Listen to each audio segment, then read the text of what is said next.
Hello बच्चों, मैं Virendra Yadav by learning classes में आप लोगों का तहे दिल से स्वागत करता हूं।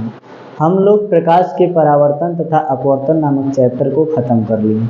अब एक चैप्टर फिजिक्स का पढ़ने के बाद अब हम लोग पढ़ेंगे यानी कि केमिस्ट्री का पहला चैप्टर रासायनिक अभिक्रियाएं एवं समीकरण। यानी कि इस चैप्टर को हम लोग आज यानी कि पढ़ेंगे। अब इसमें जो देखा जाएगा कि इसमें चैप्टर का नाम है रासायनिक अभिक्रियाएं एवं समीकरण। अब इसमें जो देखा जाता है कुछ परिवर्तन जो क्लास 9th में हम लोग पढ़े थे, यानी कि इसमें जो देखा जाता है रासायनिक परिवर्तन और भौतिक परिवर्तन के बारे में चर्चा किया जाता है। तो पहले थोड़ा सा हम बता दे रहे हैं रसायन विज्ञान की डेफिनेशन क्या होती है। तो बोलेंगे यानी कि विज्ञान की वह शाखा जिसके अंतर्गत हम कार्बनिक पदार्थों, अकार्बनिक पदार्थों, उनके गुणधर्मों तथा उनकी उपयोगिता का अध्ययन करते हैं, उसे रसायन विज्ञान कहा जाता है। यानी कि रसायन विज्ञान क्या होता है, तो बोलेंगे रसायन विज्ञान की वह शाखा जिसके अंतर्गत हम कार्बनिक पदार्थों, अकार्बनिक पदार्थों, उनके गुणधर्मों तथा उनकी उपयोगिता का अध्ययन करते हैं, उसे रसायन विज्ञान कहा जाता है। अब इसमें हम लोग जानेंगे यानी कि रसायन विज्ञान में हमने यानी क्लास 9th में हम लोग पढ़े थे यानी कि रासायनिक परिवर्तन क्या होता है और भौतिक परिवर्तन क्या होता है। तो रासायनिक परिवर्तन यानी कि इसमें भौतिक परिवर्तन में पहले हम लोग देखेंगे यानी कि वे परिवर्तन जिसमें नए पदार्थ का निर्माण नहीं होता है, यानी कि पदार्थ की अवस्थाएं केवल परिवर्तित होती हैं और नए पदार्थ का निर्माण नहीं होता है, ऐसे परिवर्तन को कहा जाता है भौतिक परिवर्तन। जैसे यानी कि जल जो हमारा होता है, जल को हम क्या करते हैं यानी कि गर्म करके उसे वाष्प में परिवर्तित कर सकते हैं, और फिर उसके बाद जो देखा जाता है बर्फ जो होता है उसको हम क्या कर सकते हैं यानी कि ठंडा करके जल में परिवर्तित कर सकते हैं।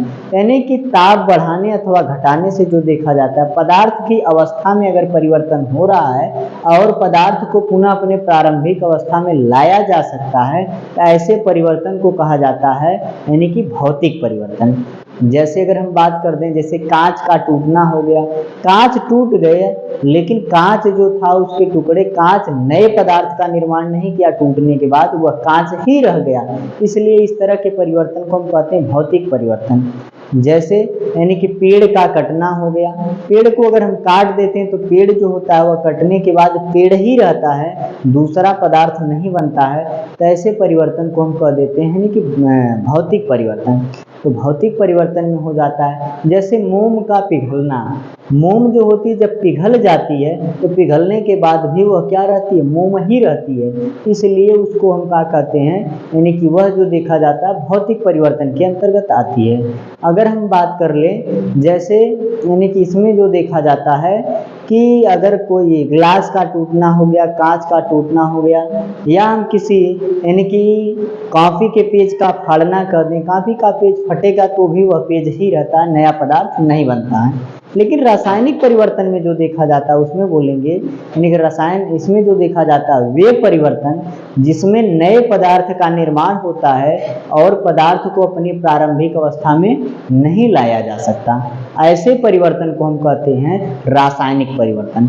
जैसे इसमें जो देखा जाता है कागज का जलना, जब कागज जल जाता है तो जलने के बाद वह राख में परिवर्तित हो जाता है और राख को पुनः अपनी प्रारंभिक अवस्था में नहीं लाया जा सकता, ऐसे परिवर्तन को हम कहते हैं रासायनिक परिवर्तन। या फिर हम बात करें यानी कि जैसे दूध से दही का बनना, दूध से दही बन जाती है तो पुनः उसको दूध नहीं बनाया जा सकता, यानी कि इसमें नए पदार्थ का निर्माण हो रहा है और उस पदार्थ को हम क्या करेंगे प्रारंभिक अवस्था में नहीं ला सकते, ऐसे परिवर्तन को हम क्या कह देते हैं रासायनिक परिवर्तन। और फिर इसके बाद जैसे मोमबत्ती का जलना, यानी कि मोमबत्ती का पिघलना भौतिक परिवर्तन है और मोमबत्ती का जलना जो देखा जाता है वह रासायनिक परिवर्तन होता है। तो ऐसे परिवर्तन को हम कहते हैं रासायनिक परिवर्तन। हम देखेंगे यानी कि परिवर्तन जो देखे जाते हैं, यानी कि पहला है हमारा भौतिक परिवर्तन। भौतिक परिवर्तन इसमें लिखेंगे हम यानी कि वे परिवर्तन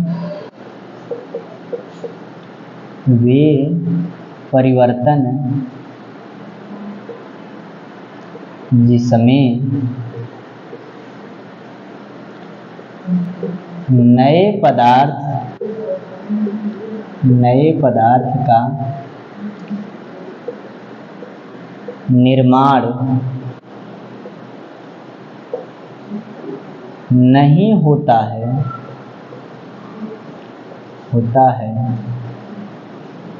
बल्कि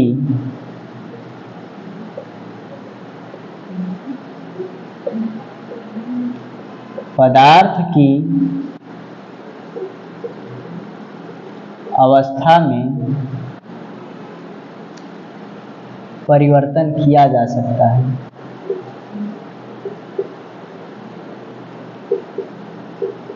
किया जा सकता है और पदार्थ को अपनी प्रारंभिक अवस्था में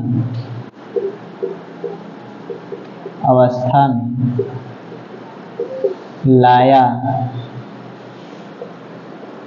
जा सकता है।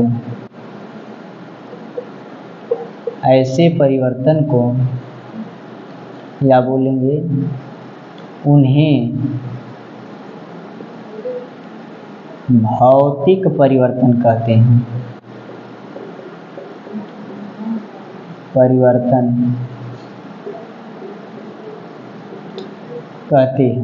अब इसमें जो देखा जाता है बोलेंगे वे परिवर्तन जिसमें नए पदार्थ का निर्माण नहीं होता है बल्कि पदार्थ की अवस्था में परिवर्तन किया जा सकता है और पदार्थ को अपनी प्रारंभिक अवस्था में लाया जा सकता है, उन्हें भौतिक परिवर्तन। मतलब इसमें कहने का तात्पर्य यही है कि पदार्थ को एक अवस्था से दूसरी अवस्था में परिवर्तित किया जा सकता है और पुनः पदार्थ को अपनी प्रारंभिक अवस्था में लाया जा सकता है। ऐसे परिवर्तन को हम कहते हैं भौतिक परिवर्तन। जैसे अब इसमें एग्जाम्पल में हम कहेंगे, जैसे हो जाता हमारा यानी कि कांच का टूटना,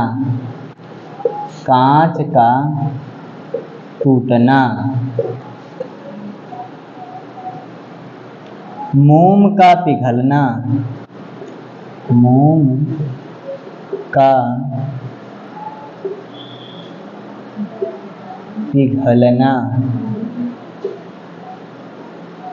मोम का पिघलना और इसमें जो देखा जाता है बर्फ का गलना,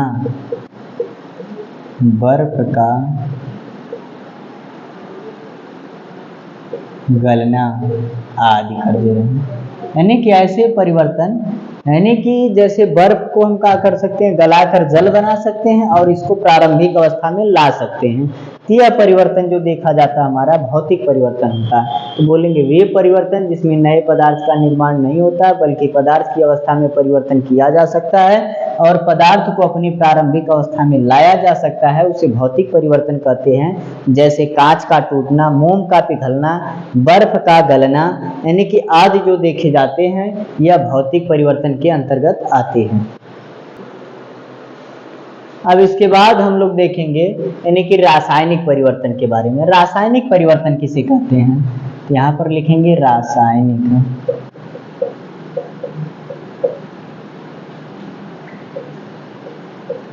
परिवर्तन। अब इसमें जो देखा जाएगा बोलेंगे वे परिवर्तन जिसमें नए पदार्थ का निर्माण होता है और पदार्थ को अपनी प्रारंभिक अवस्था में नहीं लाया जा सकता, ऐसे परिवर्तन को हम कहते हैं रासायनिक परिवर्तन। यानी कि वे परिवर्तन जिन्हें हम अपनी प्रारंभिक अवस्था में नहीं ला सकते, यानी कि इसमें बोलेंगे वे परिवर्तन जिनमें नए पदार्थ का निर्माण होता है और उन्हें प्रारंभिक अवस्था में नहीं लाया जा सकता है, उन्हें हम कहते हैं रासायनिक परिवर्तन। बोलेंगे वे परिवर्तन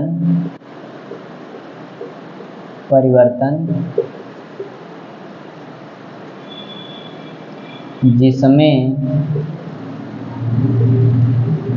नए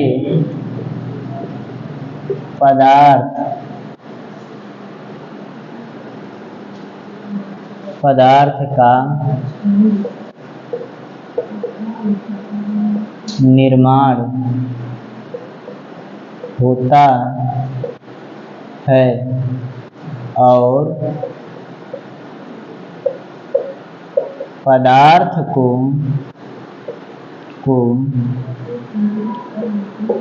अपनी प्रारंभिक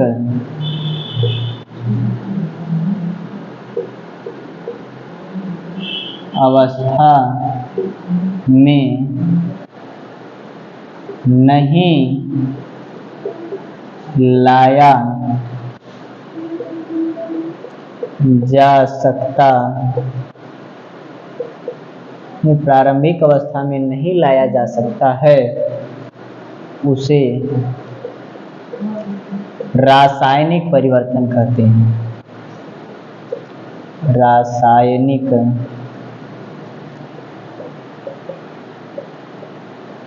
परिवर्तन कहते हैं। अब इसमें बोलेंगे यानी कि वे परिवर्तन जिसमें नए पदार्थ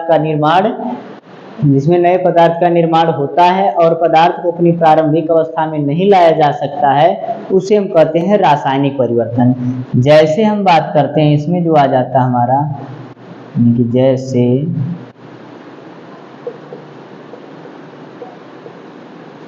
इसमें आता है दही का जमना, दूध से दही का बनना, कि दूध से दही का बनना। दूसरा हो जाएगा हमारा कागज का जलना,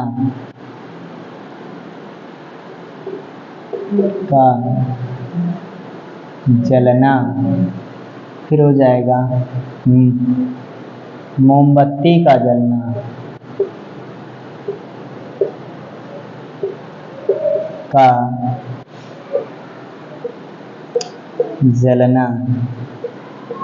आदि हो जाएगा। यानी कि बोलेंगे वे परिवर्तन जिसमें नए पदार्थ का निर्माण होता है और पदार्थ को अपनी प्रारंभिक अवस्था में नहीं लाया जा सकता है, उसे रासायनिक परिवर्तन कहते हैं। जैसे दूध से दही का बनना, कागज का जलना, मोमबत्ती का जलना। अब इसके बाद हम लोग देखेंगे यानी कि रासायनिक अभिक्रिया यहाँ पर लिखा गया है, यानी कि रासायनिक अभिक्रिया क्या होती है, इसके बारे में हम लोग चर्चा यहाँ पर करेंगे। यानी कि रासायनिक अभिक्रिया किसे कहते हैं, तो यहाँ पर हम लोग बोलेंगे यानी कि रासायनिक अभिक्रिया, तो जब दो या दो से अधिक अभिकारक, यानी कि जब दो या दो से अधिक अभिकारक कहिए, या बोलेंगे जब दो या दो से अधिक पदार्थ परस्पर क्रिया करके नए प्रकार के उत्पाद का निर्माण करते हैं या नए पदार्थ का निर्माण करते हैं, तो इस क्रिया को रासायनिक अभिक्रिया कहते हैं। यानी कि जब दो या दो से अधिक पदार्थ मिलकर नए पदार्थ का निर्माण करते हैं, तो इस क्रिया को रासायनिक अभिक्रिया कहते हैं। जैसे हम कहें यहाँ पर, यानी कि मान लिया जाए यह हमारा मैग्नीशियम एक है और यह ऑक्सीजन है, यह दोनों परस्पर क्रिया करेंगे और इसके बाद जो देखा जाएगा यह क्रिया करके बना लेगा, यानी कि MgO मैग्नीशियम ऑक्साइड बनाएगा। तो यहाँ पर जो देखा जाता है यह मैग्नीशियम ऑक्साइड नए पदार्थ का निर्माण किया, तो यह पूरी प्रक्रिया जो होगी यही कहलाएगी हमारी अभिक्रिया। तो बोलेंगे जब दो या दो से अधिक पदार्थ मिलकर नए पदार्थ का निर्माण करते हैं, तो इस क्रिया को रासायनिक अभिक्रिया कहते हैं। यहाँ पर लिखेंगे रासायनिक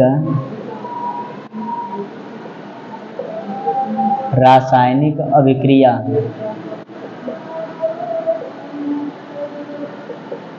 तो रासायनिक अभिक्रिया में लिखेंगे जब दो या दो से अधिक पदार्थ परस्पर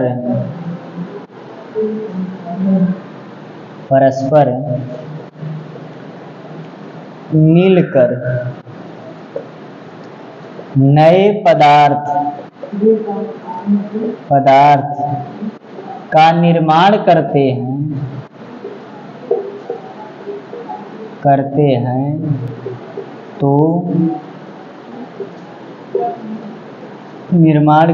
हैं तो इस क्रिया को रासायनिक अभिक्रिया कहते हैं। रासायनिक अभिक्रिया कहते हैं। यानी कि जैसे में हम कह दें, जैसे में हमारा हो जाए, यानी कि कार्बन है, यह ऑक्सीजन से क्रिया किया और हमारा नया पदार्थ यानी कि CO2 कार्बन डाइऑक्साइड का निर्माण किया। या यहाँ पे हम कह सकते हैं, यहाँ पे H2 है और यह क्रिया किया O2 से, यह बना दिया यानी कि H2O, यह जल बना दिया। यहाँ पर यानी कि जब दो या दो से अधिक पदार्थ क्या करेंगे, परस्पर मिल करके नए पदार्थ का निर्माण करते हैं, तो मिलने की इनकी जो प्रक्रिया होती है और नए पदार्थ के निर्माण होने की प्रक्रिया जो है, यही हमारी कहलाती है रासायनिक अभिक्रिया। तो बोलेंगे जब दो या दो से अधिक पदार्थ परस्पर मिलकर नए पदार्थ का निर्माण करते हैं तो इस क्रिया को रासायनिक अभिक्रिया कहते हैं। और इसमें एक चीज और हम समझाते हैं, तो रासायनिक अभिक्रिया में जो पदार्थ भाग लेते हैं उन्हें अभिकारक कहा जाता है। इन्हें हम कहते हैं अभिकारक। यानी कि रासायनिक अभिक्रिया में भाग लेने वाले पदार्थों को अभिकारक कहते हैं, और इधर जो नया पदार्थ बनता है इसको हम उत्पाद कहते हैं। उत्पाद यानी कि रासायनिक अभिक्रिया में भाग लेने वाले पदार्थों को अभिकारक कहते हैं तथा रासायनिक अभिक्रिया के उपरांत बने पदार्थ को उत्पाद कहते हैं। अब इसके बारे में थोड़ी सी हम रासायनिक अभिक्रिया और उत्पाद की डिफिनेशन लिखेंगे।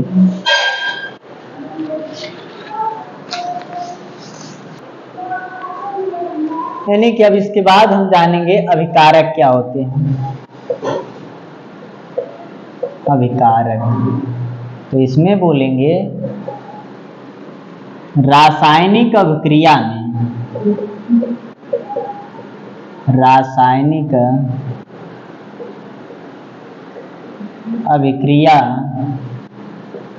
में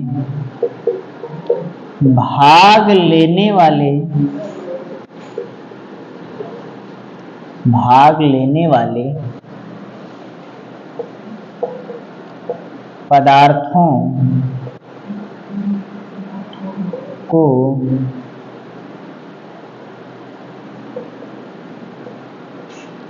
अभिकारक कहते हैं। यानी कि रासायनिक अभिक्रिया में जो पदार्थ भाग लेते हैं उन्हें अभिकारक कहते हैं। और फिर इसके बाद उत्पाद को हम लिखेंगे उत्पाद। यह जो देखा जाता है, यानी कि इसमें लिखेंगे हम रासायनिक अभिक्रिया के उपरांत रासायनिक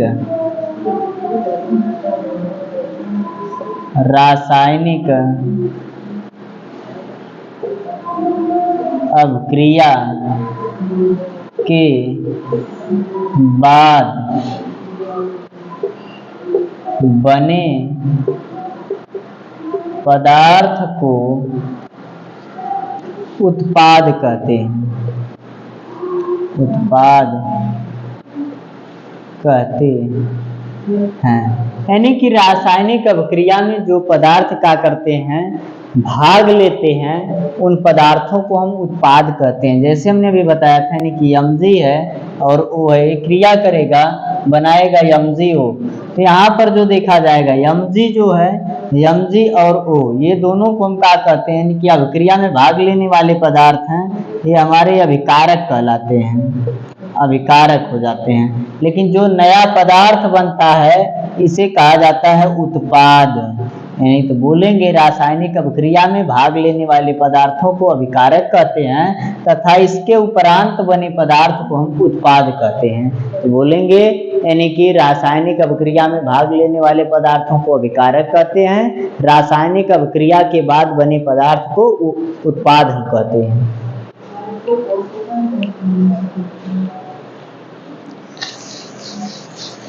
अब इसके बाद हम लोग देखेंगे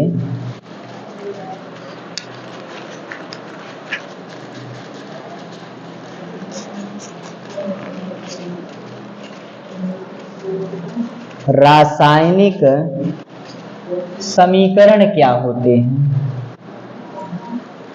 यानी कि रासायनिक समीकरण होते क्या हैं, इनके बारे में हम चर्चा करेंगे। इसमें जो देखा जाता है रासायनिक समीकरण किसको कहते हैं, तो यहाँ पर हम लिखेंगे रासायनिक समीकरण। रासायनिक समीकरण जो होता है इसमें बोलेंगे रासायनिक अभिक्रिया के संक्षिप्त विवरण को रासायनिक समीकरण कहते हैं, यानी कि रासायनिक अभिक्रिया के संक्षिप्त विवरण को रासायनिक समीकरण कहते हैं। यहाँ पर लिखेंगे रासायनिक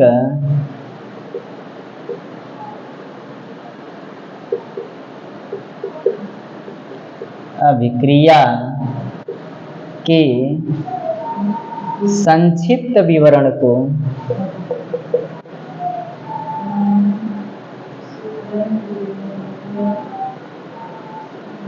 संक्षिप्त विवरण को रासायनिक समीकरण कहते हैं। रासायनिक समीकरण कहते हैं, यानी कि रासायनिक अभिक्रिया का जो यानी कि शॉर्टकट तरीका होता है उसे रासायनिक समीकरण कहते हैं। जैसे हम कह दें कि Mg है और O है, दोनों क्रिया किए और बना लिया MgO।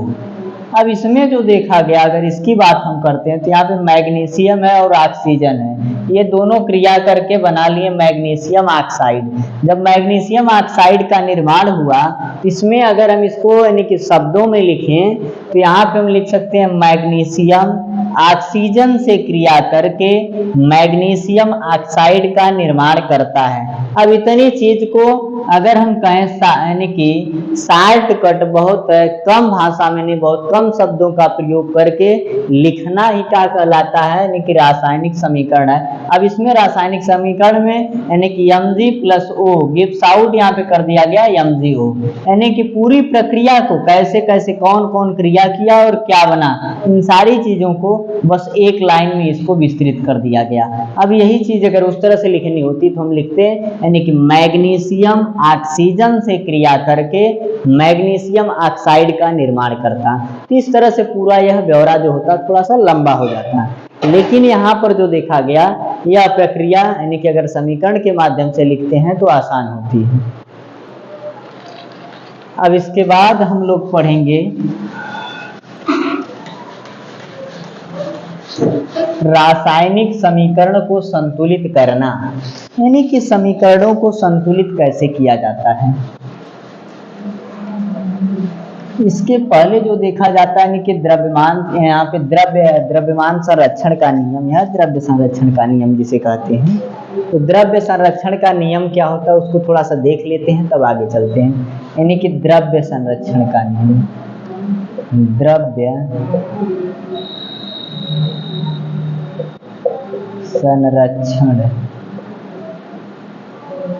का नियम, द्रव्य संरक्षण या इसे द्रव्यमान संरक्षण कहा जाता है। यानी कि इसमें जो देखा जाता है बोलेंगे इस नियम में जो देखा जाता है यानी कि रासायनिक अभिक्रिया के प्रारंभ में जितना उत्पाद का द्रव्यमान होता है, रासायनिक अभिक्रिया के उपरांत जो देखा जाए यानी कि रासायनिक अभिक्रिया के प्रारंभ में अभिकारक का जितना द्रव्यमान होता है, रासायनिक अभिक्रिया के उपरांत उतना ही उत्पाद का द्रव्यमान होता है। यानी कि रासायनिक अभिक्रिया में अभिकारक का द्रव्यमान और उत्पाद का द्रव्यमान दोनों स्थितियों में अगर बराबर होता है तो कह दिया जाता है अभिक्रिया का द्रव्यमान संरक्षित है। या फिर हम कह सकते हैं यानी कि किसी भी रासायनिक अभिक्रिया में पदार्थ या द्रव्य जिसे कहा जाता है, पदार्थ को ना तो नष्ट किया जा सकता है और ना ही उत्पन्न किया जा सकता है, बल्कि एक अवस्था से दूसरी अवस्था में परिवर्तित किया जा सकता है। यानी कि रासायनिक अभिक्रिया में किसी पदार्थ को ना तो नष्ट किया जा सकता और ना ही उत्पन्न किया जा सकता, बल्कि एक अवस्था से दूसरी अवस्था में परिवर्तित किया जा सकता है। इसे द्रव्य संरक्षण या द्रव्यमान संरक्षण का नियम कहते हैं। तो यहाँ पर हम लिखेंगे रासायनिक अभिक्रिया में, रासायनिक अभिक्रिया में, रासायनिक अभिक्रिया में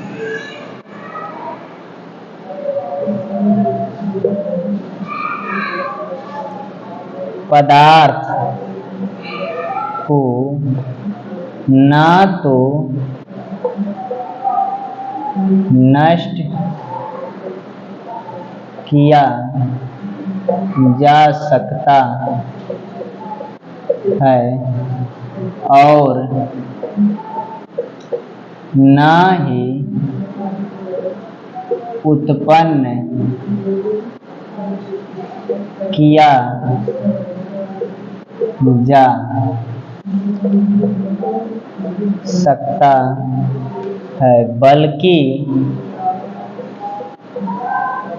किया जा सकता है, बल्कि एक अवस्था से दूसरे अवस्था में परिवर्तित किया जा सकता है। द्रव्य संरक्षण का नियम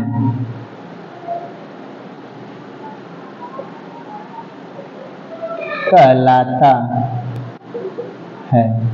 यानी कि इसमें जो देखा जाता है कि रासायनिक अभिक्रिया में पदार्थ को ना तो नष्ट किया जा सकता और ना ही उत्पन्न किया जा सकता, बल्कि एक अवस्था से दूसरी अवस्था में परिवर्तित किया जा सकता है। द्रव्य संरक्षण का नियम कहलाता है।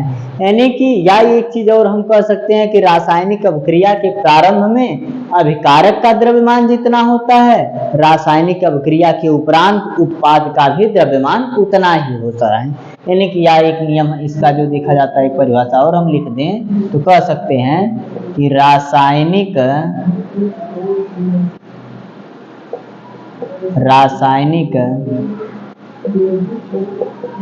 अभिक्रिया के प्रारंभ में अभिकारक का द्रव्यमान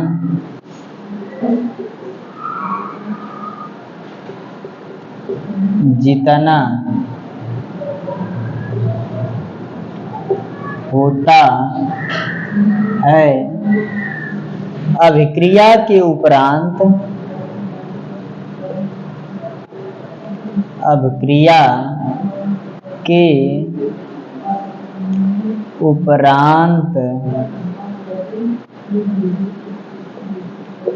उत्पाद का भी द्रव्यमान उतना ही रहता है। द्रव्यमान संरक्षण या कहेंगे द्रव्य द्रव्य संरक्षण का नियम कहलाता है। यानी कि रासायनिक अभिक्रिया के प्रारंभ में अभिकारक का द्रव्यमान जितना होता है, अभिक्रिया के उपरांत उत्पाद का भी द्रव्यमान उतना ही होता है। द्रव्य संरक्षण का नियम कहलाता है। यही जो है यानी कि द्रव्य संरक्षण का नियम है। अब थोड़ा सा इसके एग्जाम्पल के बारे में अभी हम देख रहे हैं।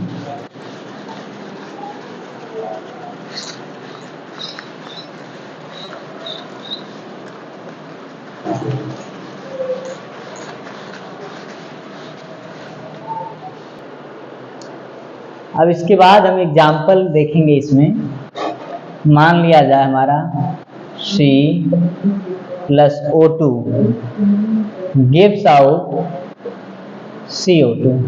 अब इसमें जो देखा गया कार्बन का परमाणु भार होता है 12 प्लस ऑक्सीजन का होता है 16 और इन 2। इसका अगर यहाँ पे हम ऐड करें तो आ जाएगा हमारा देखिए 12। इसका मल्टीप्लाई कर लेंगे तो 16 दूनी 32 आ जाएगा यहाँ पर, यानी कि 32 और 12 ऐड करें तो यहाँ पे आ जाएगा हमारा 44। अब इस साइड हम देखते हैं तो यहाँ पे कार्बन का होगा 12, ऑक्सीजन का होगा 16 और गुणे हो जाएगा हमारा 2। क्योंकि ऑक्सीजन की संख्या 2 है तो 2 से मल्टीप्लाई करेंगे। अब आ जाएगा हमारा 12 16 दूनी 32 आ जाएगा। 32 और 12 को हम ऐड करेंगे तो यह भी आ जाएगा 44 के बराबर हो जाएगा।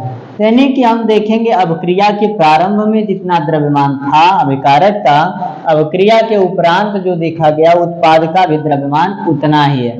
इससे स्पष्ट हुआ कि यह द्रव्यमान संरक्षण के नियम का पालन कर रहा है। यानी कि अभिक्रिया के प्रारंभ में अभिकारक का द्रव्यमान जितना है, अभिक्रिया के उपरांत उत्पाद का भी द्रव्यमान उतना ही है। अब इसके बाद हम लोग देखेंगे एक आध और एग्जाम्पल।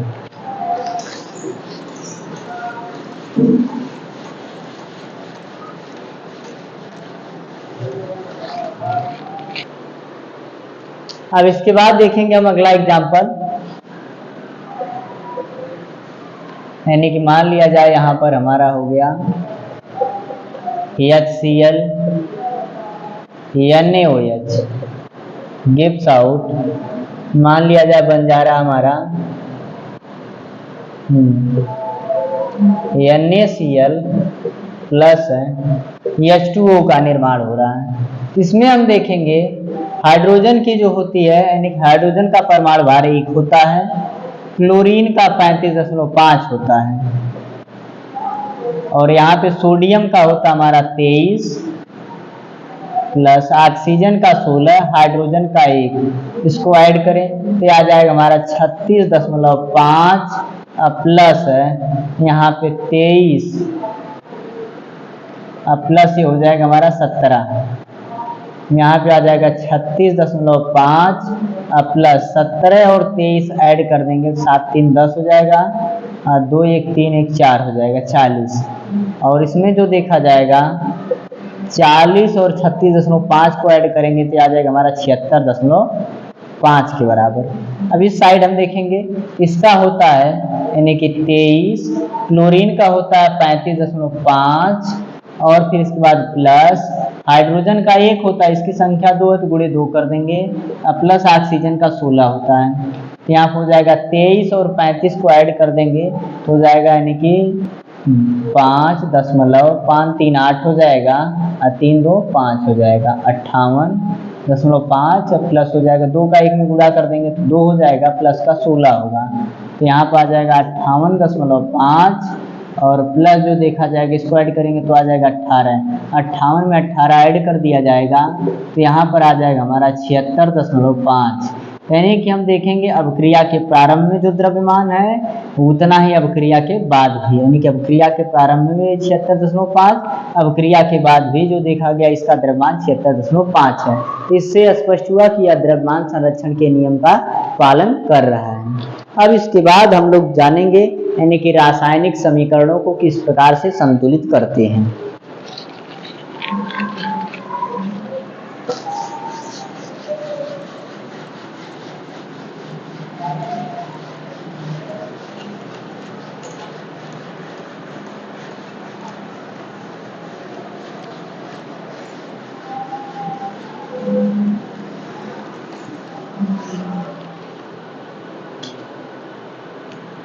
मान लिया जाए यहाँ पर एक समीकरण हमको दे दिया है, यहाँ पे रखें समीकरण को, यानी कि Fe है प्लस जो है O2 है, गिव्स आउट हमारा बन गया Fe 2O3 बन गया। अब इसके बाद जो देखा जाएगा, इस समीकरण को हमको क्या करना है, संतुलित करना है।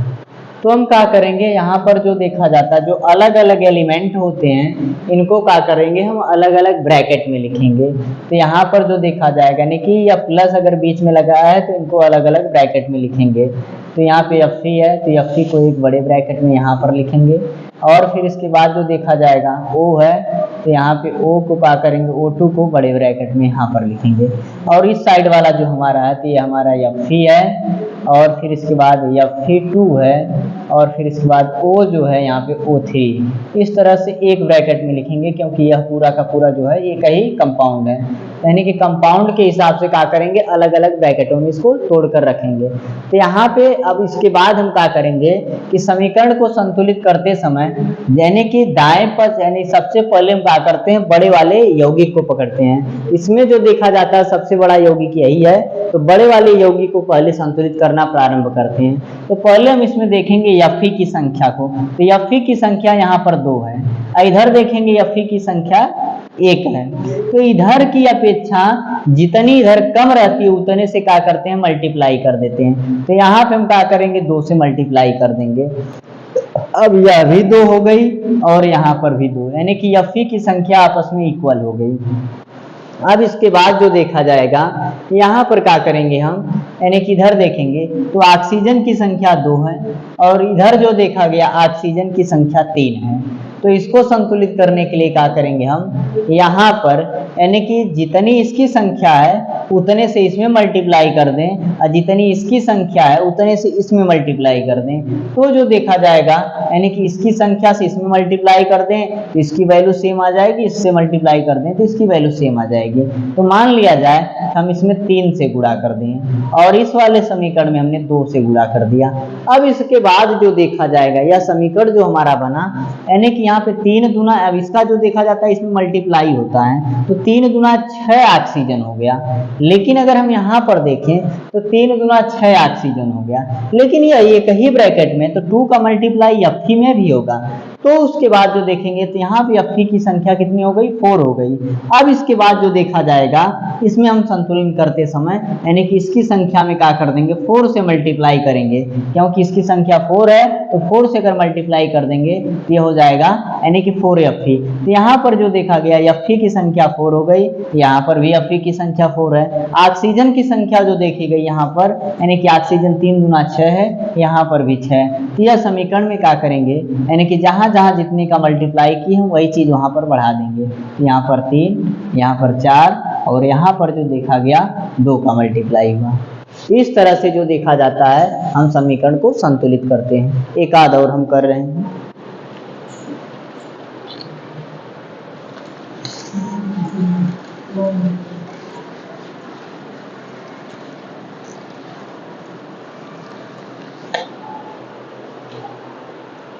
मान लिया जाए एक छोटा सा ले रहे हैं, H2 है O2 है, गिव्स आउट H2O बना।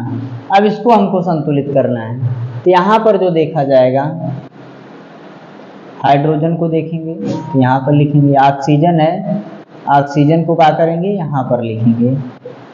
अब इसके बाद जो देखा जाएगा इधर हमारा जो लिखा जाएगा यानी कि H2 है और O है। तो इस साइड देखेंगे H2 की संख्या, यहाँ पे हाइड्रोजन की संख्या 2 है, इस साइड भी हाइड्रोजन की संख्या 2 है। इस साइड ऑक्सीजन की संख्या 2 है, इस साइड ऑक्सीजन की संख्या 1 है। तो ऑक्सीजन की संख्या बराबर करने के लिए जितने की कमी इस साइड है उतने का हम गुणा कर देंगे।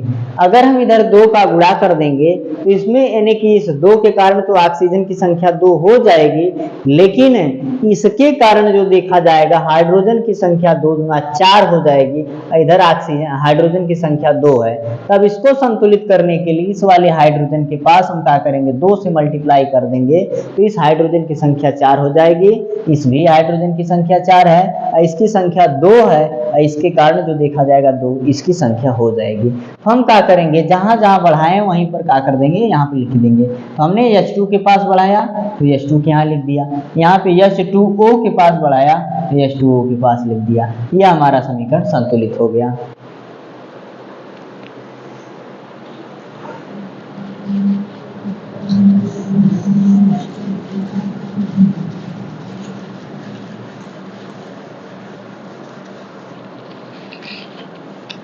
एक समीकरण और हम देख रहे हैं इसमें, Mg + O2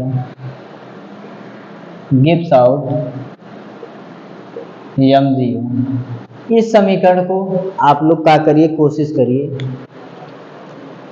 वीडियो को पॉज करके इसको लगाने की कोशिश करिए, फिर उसके बाद हम इसको लगा रहे हैं। इसमें हम इसको लगा रहे हैं, आप लोग यानी कि जब ट्राई करिएगा तो वीडियो को पॉज कर दीजिएगा। अब यहाँ पे जैसे देखा जा रहा है हमारा है Mg प्लस, तो यहाँ पे प्लस है तो इसको हम नीचे लिखेंगे O2, इधर हो जाएगा हमारा एक ही ब्रैकेट में होगा MgO। अब यहाँ पर देखेंगे Mg की संख्या बराबर है, लेकिन O की संख्या इधर 2 है, इधर 1 है। इधर क्या कर देंगे, 2 का मल्टीप्लाई कर देंगे, तो 2 का मल्टीप्लाई हमने कर दिया। और इसके बाद जो देखा जाएगा, यानी कि इधर ऑक्सीजन की संख्या 2 हो गई, इधर ऑक्सीजन की संख्या 2 ऑलरेडी है, लेकिन इस 2 के कारण Mg की संख्या 2 हो गई, लेकिन इधर Mg की संख्या 1 है, तो इधर क्या कर देंगे, 2 से मल्टीप्लाई कर देंगे। अब जहां जहां मल्टीप्लाई किए वहीं बढ़ा देंगे, यहाँ पे 2 हो जाएगा और यहाँ पे 2 हो जाएगा। ये हमारा समीकरण जो देखा गया संतुलित हो गया। इस तरह से हम क्या करेंगे, समीकरण को संतुलित करेंगे।